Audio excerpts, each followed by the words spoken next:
Hi, I'm Bethany Maddox-Sands, and I'm here with Tennis Warehouse at my home court in Phoenix, Arizona. Brought the crew to me this time, and we are talking a little bit about injury prevention, recovery, whether it's foot, knees, ankles, shoulders, hips. I've had them all. I'm gonna chat with you about it for a little bit.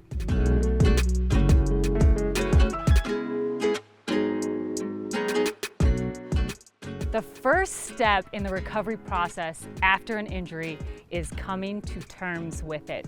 You're gonna have to accept where you are. I know the initial reaction is to be really upset at the circumstances. Maybe you did it in a stupid way. You gotta forget about that.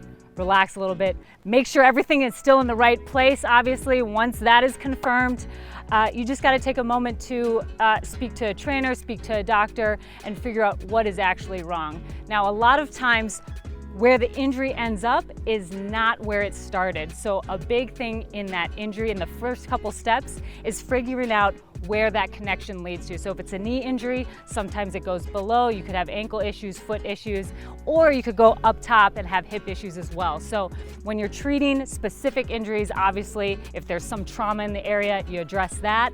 But after that, right after that, you're gonna go and address the whole chain. How do I mentally recover from an injury?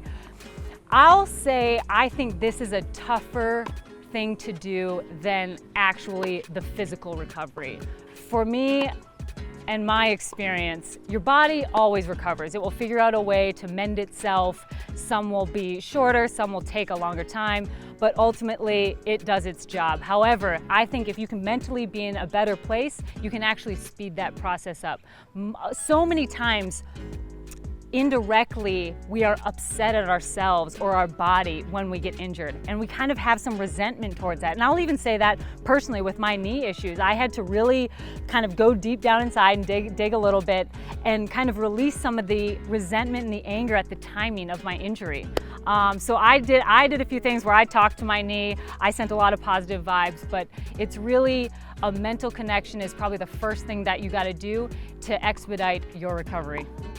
I feel like the physical process of the recovery is actually the easy part. Obviously, you want to find yourself an amazing trainer, a great doctor, get some good advice, but it's going to come down to one, letting the area actually heal. There's some injuries where no movement is allowed for a couple weeks, and you're just going to have to handle that.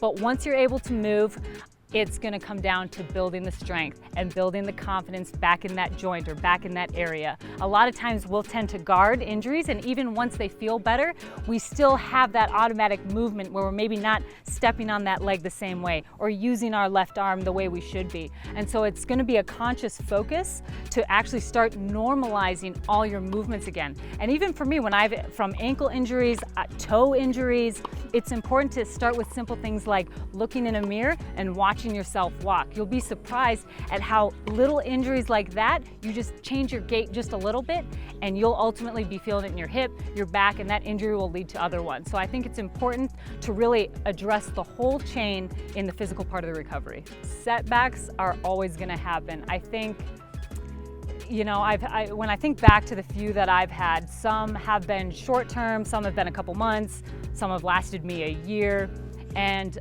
ultimately, I think it's with a little bit of expertise and a little bit of going through the process that I can look back and really see how much energy I wasted stressing about my injuries. I remember my first hip injury. I had a surgery. It was an arthroscopic procedure, and I thought my career was over. This was 2008. I actually achieved everything that is considered highlight in my career post-hip surgery. And I remember in that moment that I just thought I was done. And it's not. It's never over. Sometimes it will just take a little bit longer. And I think that leads into the next thing that I want to say is that there's a temptation to rush back quicker than you should. And trust me, I'm guilty of that to the nth degree. Again, I'll revert back to my first hip surgery. I was able to come back in a few months, felt pretty good, ended up playing some great tennis, but when I look back at video, I can see myself limping a little bit and realizing how much I was compensating. But because of my grit and determination, I was like, I can do anything, I can beat anyone, no matter what, it doesn't matter. And that really wasn't the process. I've really learned to listen to my body a little bit more, appreciate the process. There are still things that you can work on, even if you're delaying your comeback to the court or competition by a couple weeks or a couple months. It's really worth it.